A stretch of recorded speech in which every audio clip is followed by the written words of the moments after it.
দুই নম্বর প্রশ্ন বলছেন, আসসালামু আলাইকুম সাহেব। ওয়ালাইকুম সালামতুল্লাহ। আমি পশ্চিমবঙ্গ থেকে বলছি। বর্তমানে সোশ্যাল মিডিয়ায় সালাফি কিছু শেখ বলছেন মাদ্রাসার জায়গা বা বিল্ডিং জাকাতের অর্থ দিয়ে করা যাবে না। হ্যাঁ, এটাই ঠিক, তারাই সঠিক কথা বলছেন। যারা আগে এইসব কাজ করেছে হারাম কাজ করেছেন, কিয়ামতে হিসাব দিতে হবে। কিন্তু আমাদের গ্রাম এলাকার মানুষ জাকাত ছাড়া সাধারণ দান বেশি করেন না। আল্লাহ তাদের হেদায়েত দান করুন। জাকাত ছাড়াও মানুষের ওপর কিছু খরচ খরচা করা ফরজ রয়েছে, যেমন স্ত্রী ছেলে মেয়েদের ভরণ পোষণ ফরজ রয়েছে, তেমন মসজিদ নির্মাণ করা মুসলিমদের উপর ফরজ, নিজের পয়সা দিয়ে, জাকাত দিয়ে নয়। মাদ্রাসার বিল্ডিং তৈরি করবেন, সেখানে জাকাত দিয়ে বিল্ডিং তৈরি করে এটি জায়েজ নয়, কারণ দিনের শিক্ষা ফরজ, দিনের জ্ঞান অর্জন করা ফরজ। সুতরাং যেটি খরচ, সেই কাজটি সম্পূর্ণ করার জন্য যে খরচ বিল্ডিং তৈরি করা, সেটিও ফরজ।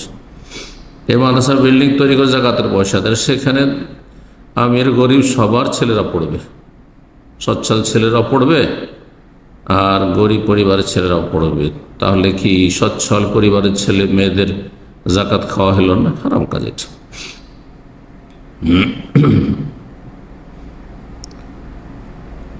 কারণ আল্লাহ রাব্বুল আলামিন সূরা তাওরা 60 যে 8 শ্রেণীর মাঝে জাকাতকে ভাগ করে দিয়েছেন, জাকাতের হকদার 8 প্রকারে আল্লাহ ভাগ করেছে। ইন্নামা সাদাকাতু লিল ফুকারাই ওয়াল মাসাকিন ওয়াল আমিলিনা আলাইহা ওয়াল মুআল্লাফাতি কুলুবুহুম ফির রিকাবি ওয়াল গারিমিনা ফি সাবিলিল্লাহ ওয়া ইবনিস সাবিল।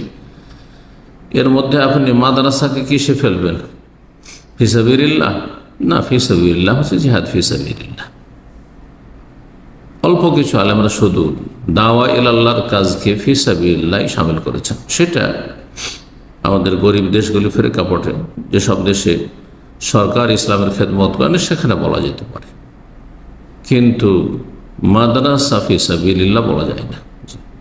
সুতরাং জাকাত দিয়ে মাদ্রাসা বিল্ডিং তৈরি করা যায় না। হ্যাঁ, গরিব ছেলেদের খাওয়া দাওয়া, তাদের বস্ত্র, তাদের হোস্টেলের খরচ খরচা, এগুলির ক্ষেত্রে খরচ করা, যেহেতু তারা ফোকারা মাসাকিনদের ছেলে মেয়ে, সেই জন্য জায়েজ রয়েছে, ততটা পরিমাণ জায়েজ রয়েছে। বারাকাল্লাহু ফীকুম।